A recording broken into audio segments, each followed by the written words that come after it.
वालेकुम दोस्तों, क्या हाल है? ठीक है। अल्लाह पाक आपको खुश रखे, शादाबाद रखे। तो दोस्तों, मैं आपको अपने YouTube channel cooking with Adiba में खुशामदीद कहती हूँ। तो दोस्तों, आज हम बना रहे हैं पेशावरी दुम्बा कढ़ाई। पेशावरी दुम्बा कढ़ाई बनाने के लिए मैंने ये 3 पाव गोश्त लिया और इसमें ये थोड़ी सी चर्बी शामिल की है। और वह ये बनता तो सारा चर्बी में ही है, क्योंकि ये जो दुम्बे की चक्की की चर्बी होती है ना, इसमें वो यूज़ होती है। तो क्योंकि हमारे घर में जो है ना, ये चर्बी से नहीं पसंद करते, इसलिए मैं इसको ऑयल में बनाऊंगी। और ये मैंने हाफ़ कप ऑयल लिया है, हाफ़ कप दही लिया है और ये 3 बड़े टमाटर लिए हैं। ये 6-7 मैंने ये सब्ज़ मिर्चें ली हैं, इनको दरमियान से काट के और इनके बीज निकाल दिए हैं, क्योंकि बच्चे जो है ना ये नहीं खाते हैं, क्योंकि ये कड़वी होती हैं आजकल की मिर्चें।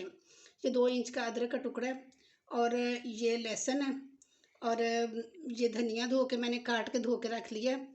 और ये पाउडर मसाले हैं, इनमें मैंने ये 1 टीस्पून नमक है, 1 टीस्पून लाल मिर्च है, 1 टीस्पून हाफ़ टी स्पून ये हल्दी है, 1 टीस्पून ये सूखा धनिया है, तो 1 टीस्पून ये ज़ीरा है और ये हाफ़ टी स्पून जो है ना काली मिर्च है और 1 टीस्पून जो है ना ये कुटी हुई लाल मिर्च, जो दड़ा मिर्च होती है। सबसे पहले हमने एक पैन में ये अदरक और लहसुन डाला है, क्योंकि इसमें जो पेशावरी कढ़ाई बनती है ना, उसमें वो इसका पानी डालते हैं। तो इसलिए मैं इसमें ये हाफ़ गिलास पानी डालूँगी और इसको बॉयल आएगा तो फिर हम ये वाला पानी जो है ना कढ़ाई में शामिल करेंगे। ये जो ओरिजिनल होती है कढ़ाई, ये तो जो बनाई जाती है, ये तो लोहे की कढ़ाई में बनाई जाती है, क्योंकि मेरे पास लोहे की कढ़ाई है तो सही, लेकिन वो छोटी है, तो उसमें ये गोश्त नहीं बनना था, इसलिए मैंने ये वाली नॉन स्टिक कढ़ाई ली है। और इसमें ये ऑयल डालेंगे और इसमें गोश्त डालेंगे। फिर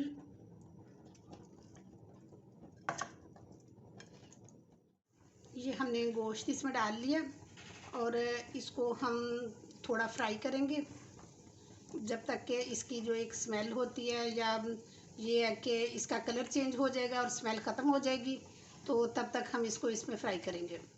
ये देखें, इसका सारा कलर चेंज हो गया और अब हम इसमें ये लहसुन अदरक का पानी जो है ना ये शामिल करेंगे। अगर आप चाहें तो ऐसे भी जो है ना लहसुन अदरक कूट के तब भी डाल सकते हैं, और अगर इस तरह इसको बॉईल करके तो फिर इसको ग्राइंड करके तो तब भी डाल सकते हैं, दोनों तरह से ठीक होता है। और अब इसमें हम डालेंगे ये सारे पाउडर मसाले और इसको अच्छी तरह से भूनेंगे।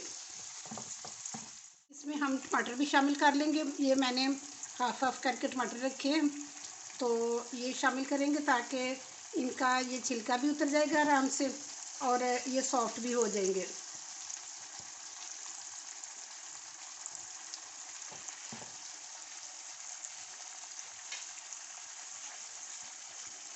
इसको बंद करके तो थोड़ी देर के लिए रखते हैं, 10 मिनट के लिए, तब तक ये टमाटर जो है ना ये सॉफ्ट हो जाएंगे। 10 मिनट हो गए, मैंने इसको बहुत स्लो आंच पे रखा हुआ था ताकि ये जो है ना टमाटर गल जाए अच्छी तरह से।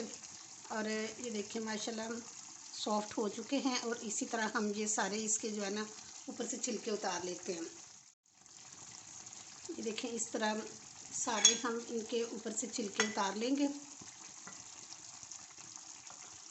और फिर हम इन सारे टमाटरों को इसमें मैश कर लेंगे ताकि ये अच्छी तरह से इसकी ग्रेवी बन जाए। मैश कर लिए हैं और ये देखिए कितने अच्छे सॉफ्ट से बन गए हैं सारे। और अब हम इसमें ये दही शामिल करेंगे और इसको मिक्स कर देंगे और इसमें शामिल करेंगे अब 1 गिलास पानी और इसको 35-40 मिनट के लिए जो है ना बंद करके तो रख देते हैं।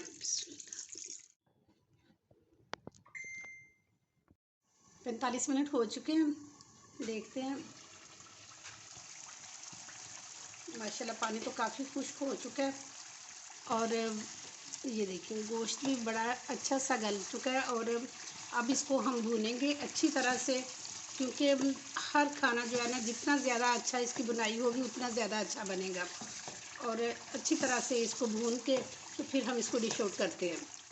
ये देखें जी माशाल्लाह कढ़ाई बन के तैयार हो चुकी है। अब इसमें हम ये सब्ज़ मिर्चें डालेंगे,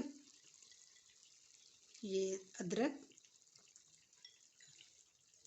और ये धनिया, बहुत अच्छी खुशबू आ रही है और बहुत अच्छी बनी है, टेस्ट में भी बहुत अच्छी है। दोस्तों ये थी मेरी आज की वीडियो। अगर आपको मेरी वीडियो पसंद आई है तो प्लीज़ इसको लाइक करें, शेयर करें और एक खूबसूरत सा कमेंट लाजमी करें जिसमें बताएं कि आपको ये कैसी लगी है। तो अगर आप मेरे चैनल पे न्यू हैं तो मेरे चैनल को प्लीज़ लाइक और सब्सक्राइब किया करें, और अगर आप पहले से मेरे सब्सक्राइबर हैं तो आपके तहे दिल से मशकूर हूँ।